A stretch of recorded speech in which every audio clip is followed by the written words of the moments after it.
Oi, gente, como é que vocês estão? Espero que esteja todo mundo muito bem.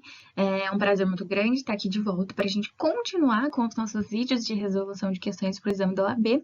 Esse exame 32 que está sendo muito aguardado, né? Agora parece que, enfim, temos uma nova data, mas independente de quando aconteça, o importante é que você esteja preparado para a sua prova. Então, vamos que vamos, continuar estudando. Eu sei que é chato, que é ruim ter que esperar, mas quanto maior o sofrimento, maior vai ser a vitória de vocês. Então, sem desanimar, vamos continuar.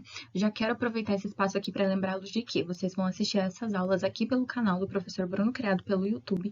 Então, não deixe de curtir o vídeo, enviar para um amigo que também está estudando, se inscrever no canal e acompanhar os próximos conteúdos que vão vir por aqui. Tem muita coisa bacana. Além disso, hoje eu vou conversar com vocês sobre o processo penal, mas eu gravei um outro vídeo também, onde eu resolvi as questões de direito penal, e além disso temos um grupo de mais 10 outros professores que resolverão as questões de todas as matérias. Então não deixe de assistir, vai ser muito bom para a preparação de vocês.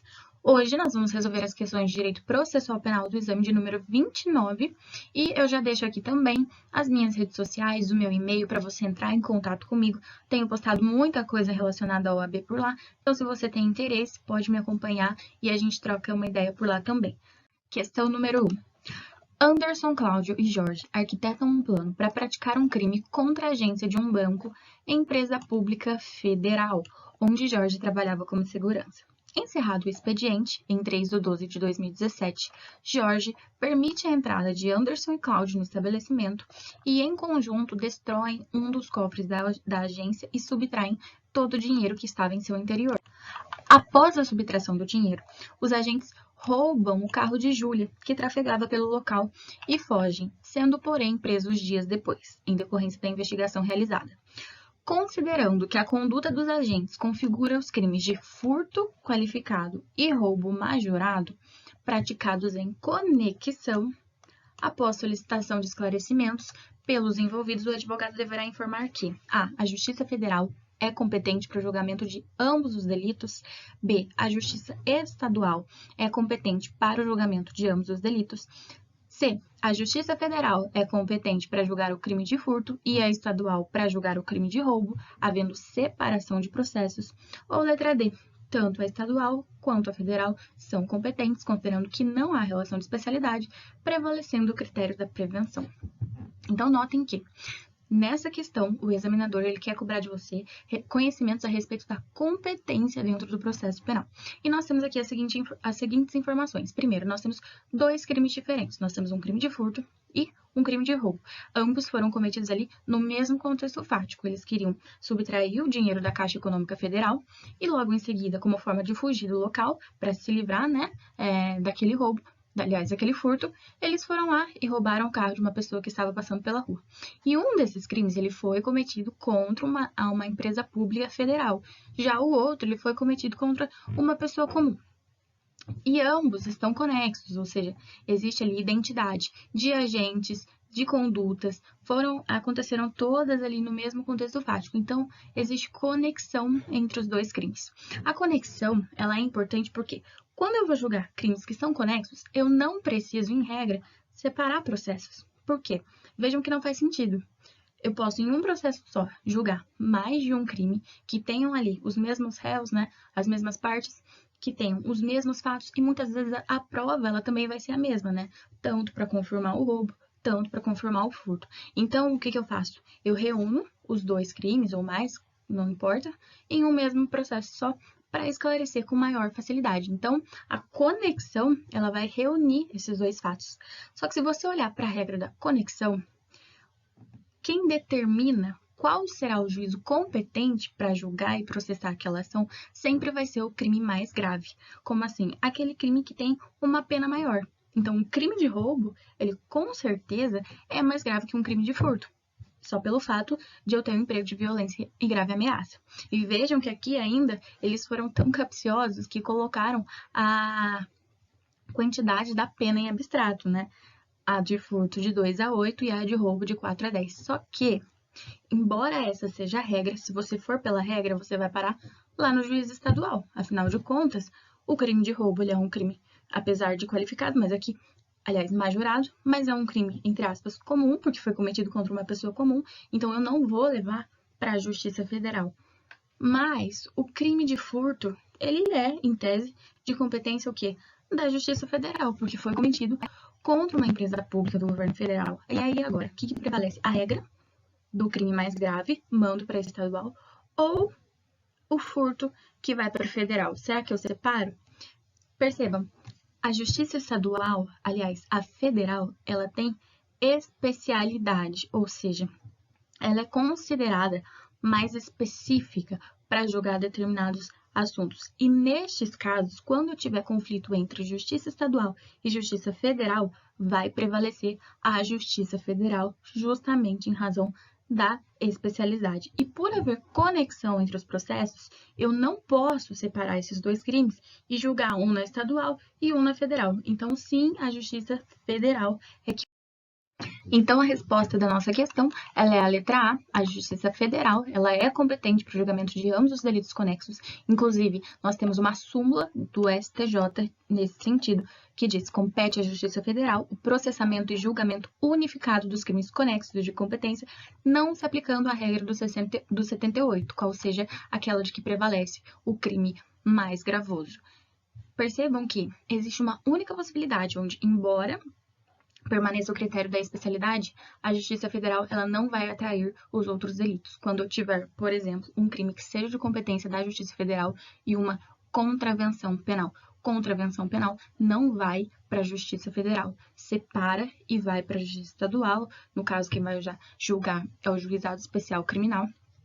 Esse é o único caso onde a Justiça Federal ela não vai prevalecer sobre a estadual. Por quê? Porque ela não julga contravenções penais. Mas qualquer outro crime, não importa que seja, não importa qual seja a pena, vai sim prevalecer sempre a Justiça Federal, em razão do princípio da especialidade. Próxima questão. Tomás e Sérgio foram denunciados como incursos nas sanções penais do crime do artigo 217-A do Código Penal, estupro de vulnerável, narrando a acusação que no delito teria ocorrido ato libidinoso diverso da conjunção carnal, já que os denunciados teriam passado as mãos nos seios da criança e que teria sido praticado em concurso de agentes. Durante a instrução, foi acostado ao procedimento laudo elaborado por um perito psicólogo oficial, responsável pela avaliação da criança, apontada como vítima, concluindo que o crime teria de fato ocorrido. As partes tiveram acesso posterior ao conteúdo do laudo, apesar de intimadas da realização da perícia anteriormente. O magistrado responsável pelo caso, avaliando a notícia concreta de que Tomás e Sérgio, durante o deslocamento para a audiência de instrução e julgamento, teriam plano de fuga, o que envolveria diversos comparsas armados, determinou que o interrogatório fosse realizado por videoconferência. No momento do ato, os denunciados foram ouvidos separadamente um do outro pelo magistrado, ambos acompanhados por defesa técnica no estabelecimento penitenciário e em sala de audiência durante todo o ato processual. Insatisfeito com a atuação dos patronos e acreditando na existência de ilegalidades no procedimento, Tomás e Sérgio contratam José para assistência técnica. Considerando apenas as informações narradas, José deverá esclarecer que: letra A. O interrogatório dos réus não poderia ter sido realizado separadamente, tendo em vista que o acusado tem direito a conhecer todas as provas que lhe possam prejudicar. Letra B. Não poderia ter sido realizado interrogatório por videoconferência, mas tão só a oitiva das testemunhas na ausência dos acusados diante do direito de presença do réu e a ausência de previsão legal do motivo mencionado pelo magistrado. C. O laudo acostado ao procedimento foi válido em relação à sua elaboração, mas o juiz não ficará adstrito aos termos deles, podendo aceitá-lo ou rejeitá-lo, do todo ou em parte. D. O laudo deverá ser desentranhado dos autos, tendo em vista que elaborado por apenas um perito oficial, sendo certo que a lei exige que sejam 2 profissionais e que seja ainda oportunizada às partes a apresentação dos quesitos complementares. Então, nós temos aqui algumas situações para nós nos orientarmos. Primeira delas, em relação à questão do perito. Nós tivemos aí um perito que realizou o laudo avaliando a criança que havia sido supostamente sido vítima daquele crime, e esse perito ele foi nomeado no processo, foi um só, não teve mais de um, e a princípio isso não causa nenhum tipo de ilegalidade. Só que as partes, elas não acompanharam a elaboração daquele laudo. Será que isso é uma causa de ilegalidade, ou seja, de nulidade? Será que isso fere as normas de processo penal? Bem, se as partes não tivessem sido intimadas, sim, seria uma causa de nulidade. Afinal de contas, elas têm direito a comparecer e a presenciar todos os atos processuais, incluindo a produção de provas. Só que não foi isso que aconteceu. Aqui o problema ele diz que, apesar de intimados, não compareceram, ou seja, eles tiveram a chance de comparecer, tiveram a chance de presenciar, não foram, enfim, por qualquer motivo que seja, mas eles tiveram essa oportunidade. Então não há que se falar em nulidade aí do laudo realizado pelo perito. A segunda questão, se poderia ter sido ouvido ou não os interrogados, aliás, os réus, por meio de videoconferência. A regra no processo penal é que o réu ele tem sim o direito de presença, inclusive para exercer a sua autodefesa, ou seja, os réus eles podem e eles têm como prerrogativa ir até a audiência e assisti-la de forma presencial e de serem ouvidos de forma presencial. Mas existem sim exceções a essa regra, e uma delas é exatamente o que o problema nos traz. Existia um risco real de fuga, e não era qualquer fuga. Além de fugir, eles ainda combinaram, enfim, com diversos comparsas, de que estes iriam até o local armados, ou seja, além de fugirem, podia ser que pessoas se machucassem durante aquela ação criminosa. Então o juiz ele entendeu por bem, não. Então vamos fazer o seguinte, vão ser ouvidos por videoconferência. E ele justificou essa tomada de decisão. Então sim, embora a videoconferência seja exceção à regra e em tese pertence aos réus o direito de serem ouvidos de forma presencial, não foi nenhum tipo de nulidade, não representa nenhum tipo de ilegalidade, porque o juiz ele agiu dentro dos conformes da lei. Uma última questão que poderia ter sido arguida aqui é em relação ao fato de os réus deles terem sido ouvidos de forma separada. E não há qualquer óbice nesse sentido. Inclusive, o Código de Processo Penal ele já prevê essa situação, justamente para que não haja combinação, de repente, de relatos e para que eles não prejudiquem, de qualquer forma, a veracidade que procura ser buscada ali dentro do processo. Então, sim, eles podem ser ouvidos de forma separada, apesar de terem o direito de ouvirem os testemunhas e tudo mais, mas um réu não precisa necessariamente ser ouvido na presença do outro. Então, a restrição só poderia ser a letra C. O laudo, acostado ao procedimento, ele é sim válido em relação à elaboração, mas o juiz ele não fica adstrito aos termos deles, ou seja, embora o laudo seja válido, isso não significa que a decisão judicial ela tenha que estar em consonância ao laudo. Se o juiz entender de uma forma diferente do que está escrito ali, ele pode sim decidir de forma diversa. Ele não é obrigado a, por exemplo, condenar os réus porque o laudo constatou que de fato existiu a violência. Então, isso aqui também é pura letra da lei. Se vocês olharem lá o artigo 182 do Código de Processo Penal, estará escrito: o juiz não ficará adstrito ao laudo, podendo aceitá-lo ou rejeitá-lo no todo ou em parte. Próxima questão. Luiz foi denunciado pela prática de um crime de estelionato. Durante a instrução, o ofendido apresentou, por meio do assistente de acusação, documento supostamente assinado por Luiz, que confirmaria a prática delitiva. Ao ter acesso aos autos, Luiz informa ao patrono ter certeza de que aquele documento seria falso, pois não foi por ele assinado. Com base nas informações narradas, de acordo com as previsões do Código de Processo Penal, o advogado de Luiz poderá a. alegar apenas a insuficiência de provas e requerer a extração de cópias para o Ministério Público, mas não poderá, neste processo, verificar a veracidade do documento. B. alegar, desde que seja procurador com poderes especiais, a falsidade do documento para fins de instauração do incidente de falsidade. C. arguir com procuração com poderes gerais a falsidade do documento, gerando incidente de falsidade em autos em apartado. D. alegar oralmente a falsidade do documento, devendo o incidente ser decidido nos autos principais. Então, veja, nós estamos diante de um caso onde durante o curso do processo, foi apresentada determinada prova, só que o réu, ele afirma que aquela prova é falsa, afinal de contas não foi ele que assinou, e ele diz para o advogado e pede então que seja tomada alguma providência. Existe alguma providência que o advogado pode tomar nesses casos diante da presença de uma prova que tem potencial para ser falsa dentro do processo? Sim, existe. Ele não é obrigado a suportar aquela prova e que pode causar algum prejuízo sem fazer nada. E para isso existe sim o incidente de falsidade. Só que esse incidente, para que ele seja instaurado, o procurador, no caso, o advogado que vai arguir a falsidade, ele precisa de poderes especiais para isso. Por quê? Porque quando eu falo em nome do meu cliente, eu tenho que ter capacidade para representá-lo em todas as suas vontades. Sim, só que não basta aquela procuração com poderes gerais, porque nesse caso o que eu vou alegar é, de certa forma, algo muito mais sério, de uma gravidade maior. Eu vou falar em juízo que uma prova que foi apresentada durante o processo é uma prova falsa, ou seja, isso é, se de fato ocorreu, um crime. Então, não me basta aquela procuração com poderes gerais. Eu preciso de uma outorga de poderes especiais. Isso é muito técnico, mas na prática, sim, o que você precisa saber é que há possibilidade de você arguir que aquela prova é falsa e tentar combatê-la, e para isso existe um instrumento específico, que é a instauração de incidente de falsidade, mas para que eu possa pedir, requisitar a instauração desse incidente, não me basta aquela procuração com poderes gerais. Eu preciso sim ser um procurador com poderes especiais. Isso aqui está também no artigo 146 do Código de Processo Penal, letra pura de lei. A arguição de falsidade feita por procurador exige poderes especiais. Portanto, a resposta é a letra B.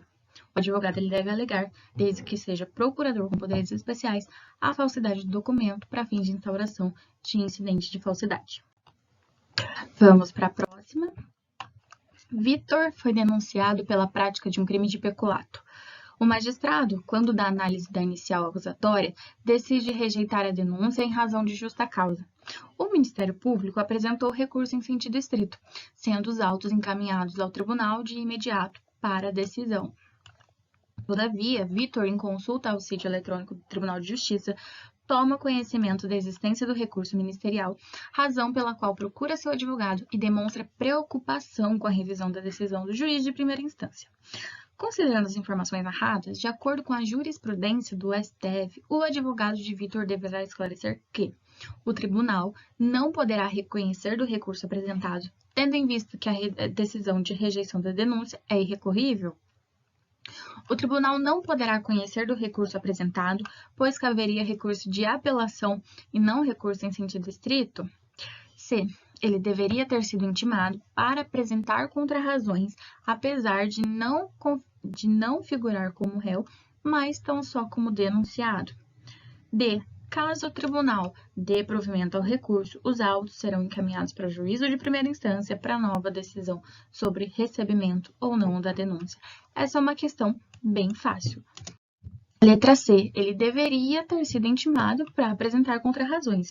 Ora, nós temos aí, o Ministério Público foi lá e ofereceu a denúncia. Vocês sabem que, antes de citar o réu, o juiz, ele pode já analisar a denúncia para ver, existe justa causa, estão preenchidas todas as condições da ação? Se sim, aí sim eu passo para o próximo passo, que é a situação. Se não, de imediato, eu, entre aspas, já mato o processo aqui, que afinal de contas nem começou, porque não foi recebido.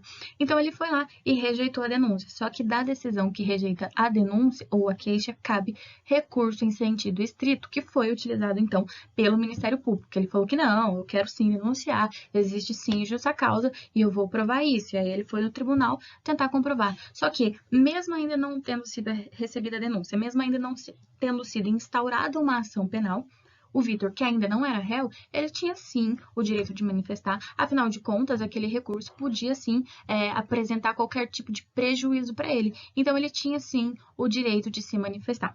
Nós temos aqui a súmula 707 do STF, que diz: é nulidade a falta de intimação do denunciado para apresentar as contrarrazões do recurso interposto da rejeição da denúncia, não sendo suprido a nomeação de defensor dativo. Ou seja, não basta que o juiz, ele viu ali que houve apresentação do recurso recurso em sentido estrito, ao invés de intimar, né, o denunciado, ele vai lá, por exemplo, e nomeia um defensor dativo para apresentar um recurso em nome dele. Não, ele tem que intimar o denunciado, a pessoa que pode vir a sofrer o prejuízo, que pode vir a se tornar um réu. E ele, então, tem que ter o direito de manifestação. A resposta é a letra C.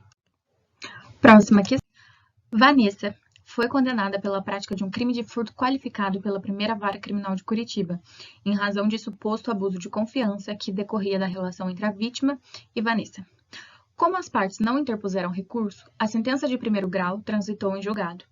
Apesar de existirem provas da subtração de coisa alheia móvel, a vítima não foi ouvida por ocasião da instrução, por não ter sido localizada. Durante a instrução da pena por Vanessa, aliás, da execução da pena por Vanessa, a vítima é localizada, confirma a subtração por Vanessa, mas diz que sequer conhecia a autora dos fatos antes da prática delitiva. Vanessa procura seu advogado para esclarecimento sobre eventual medida cabível. Considerando apenas as informações narradas, o advogado de Vanessa deve esclarecer que: letra A. Não poderá apresentar revisão criminal, tendo em vista que a pena já está sendo executada, mas poderá buscar reparação civil. Letra B. Caberá a apresentação de revisão criminal, sendo imprescindível a representação de Vanessa por advogado, devendo a medida ser iniciada perante o próprio juízo da condenação. C. Não poderá apresentar revisão criminal em favor da cliente, tendo em vista que a nova prova não é apta para justificar a absolvição de Vanessa, mas tão só a redução da pena. Ou letra D. Caberá a apresentação de revisão criminal, podendo Vanessa apresentar a ação autônoma, independentemente de estar assistida por advogado ou por meio de procurador legalmente habilitado. Então, pessoal, só recapitulando porque a gravação havia sido interrompida. Para essa questão, o nosso gabarito é a letra D, cabe sim a revisão criminal, uma vez que existe uma prova nova que é capaz de modificar aquela decisão que já foi transitada em julgado. E vejam que a revisão criminal, ela não incide somente naqueles casos onde eu tenho uma prova nova, que é capaz de determinar que o réu ele é inocente e ele não deveria ter sido culpado, ou seja, que é capaz de absolvê-lo. Não, nesses casos, mesmo havendo a confirmação da subtração, ou seja, do furto, tanto no primeiro processo, que já transitou em julgado, e ainda com o aparecimento da vítima, ou seja, eu vou manter a condenação. De fato, o crime aconteceu e isso não vai ser questionado. Mas o que nós vamos questionar é apenas a qualificadora, né, do abuso de confiança, que não devia incidir, que, portanto, deve ser afastada.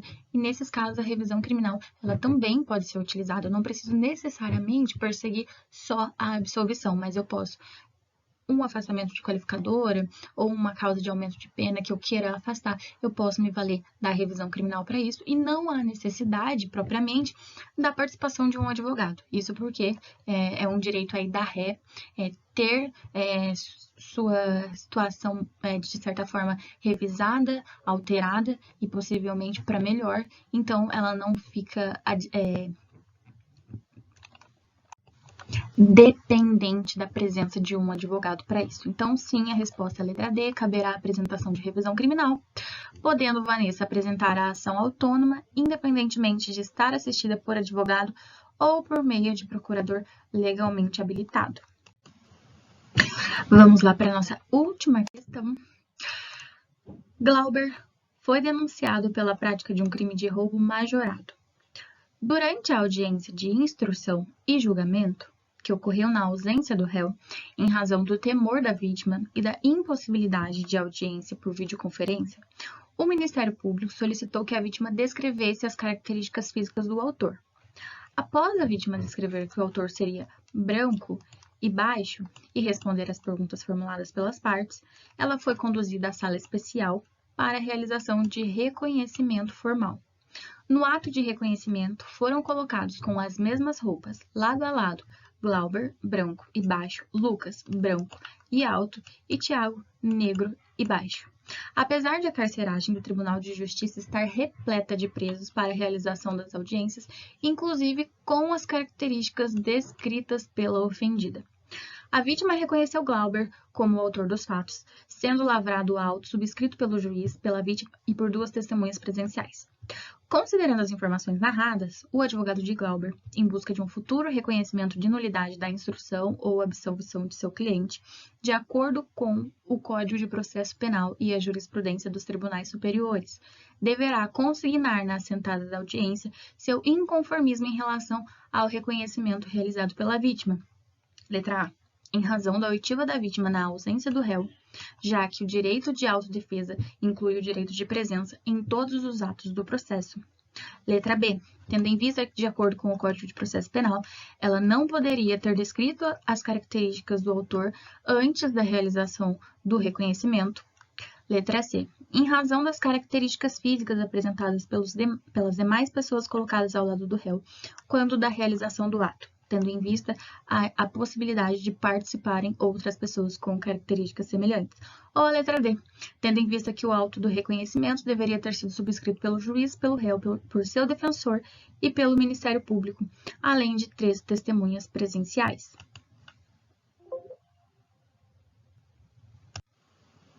Então, vamos analisar aqui cada um dos pontos da questão. A primeira coisa, a vítima, ela foi ouvida na ausência do réu. E o réu, em regra, ele tem o direito de presença e isso inclui poder ouvir todas as testemunhas, inclusive a vítima, que vão depor ali no processo. Mas, sim, a lei faculta à vítima o direito de ser ouvido, sim, na ausência do réu, exatamente em razão do temor, porque pode causar à vítima certo constrangimento o fato de ser ouvida na frente, né, de seu suposto agressor, e isso pode, inclusive, influenciá-la quando de seu depoimento. Então, para que não haja qualquer tipo de constrangimento, qualquer tipo de influência, a lei, ela garante esse direito à vítima. Então, embora o réu tenha o direito de presença, de autodefesa, se a vítima optar por ser ouvida fora da presença do réu, é possível e não há qualquer ilegalidade nesse sentido. Portanto, isso não configura uma nulidade. A segunda opção que nós temos aqui trata do reconhecimento. A questão ainda disse se era possível ou não ela ter descrito as características antes da realização do reconhecimento. E aqui não há qualquer óbvio, muito pelo contrário, o fato dela descrever as características são, inclusive, importantes exatamente para que as pessoas escolhidas para participarem, né, daquele reconhecimento, além do réu, é claro, estejam em consonância com aquelas características por ela descritas. Então, não tinha problema nenhum no fato dela ter descrito as características antes da realização. Depois, nós temos aqui, tendo em vista que o auto deveria ter sido subscrito pelo juiz, pelo réu, por seu defensor e pelo Ministério Público, além das 3 testemunhas presenciais. Não, a forma como foi feito aqui no problema já era o suficiente, já está dentro dos moldes legais, então a resposta só pode ser a letra C. E o porquê que não pode o reconhecimento acontecer dessa forma? Pelo seguinte fato, a partir do momento que ela descreve o réu como sendo uma pessoa branca e de estatura baixa, e as outras pessoas que estão ao lado dele ou são de cor diferente, ou são de estatura diferente, quando ela olhar e bater o olho, a primeira pessoa que ela vai dizer, bom, só pode ser ele, afinal de contas, ele é o único que coincide com as características de que eu descrevi. Lógico, existe exceção à regra. Se eu estou, de repente, em um ambiente onde não tenho outras pessoas com as mesmas características e isso pode acontecer, aí é autorizado que se coloquem pessoas com características diversas, claro, desde que não seja nada gritante. Mas não era o caso. Aqui o problema, ele disse que o Tribunal de Justiça estava cheio de réus ali aguardando por outras audiências, que inclusive tinham as mesmas características, ou seja, era possível que o reconhecimento ele fosse feito da forma como deve acontecer, mas não optaram por isso. Então, esse reconhecimento, sim, é nulo e é inválido. Então, a resposta é a letra C. Em razão das características físicas apresentadas pelas demais pessoas colocadas ao lado do réu, quando da realização do ato, tendo em vista a possibilidade de participarem outras pessoas com características semelhantes. Mais uma vez, ao longo do gabarito, eu fui pontuando aqui qual é o tema que foi exigido nas questões, e provas em processo penal é uma coisa que costuma cair bastante na OAB. Bom, nós encerramos por aqui, então, esse nosso segundo vídeo, né, falando sobre processo penal. Lembrando que eu gravei um outro falando sobre direito penal. Se você ainda não assistiu, vá lá ver, assim como eu te recomendo assistir aos vídeos dos outros professores que vão conversar sobre as demais matérias. E é isso, ficamos à disposição para tirar qualquer dúvida. Eu espero que vocês tenham muito sucesso aí na preparação de vocês. A prova, o que tudo indica, vai acontecer em junho e vocês com toda certeza estarão preparados até lá. Reforço aqui as minhas redes sociais para você entrar em contato comigo e me acompanhar pelo Instagram. E eu agradeço muito a atenção de vocês e desejo uma boa sorte.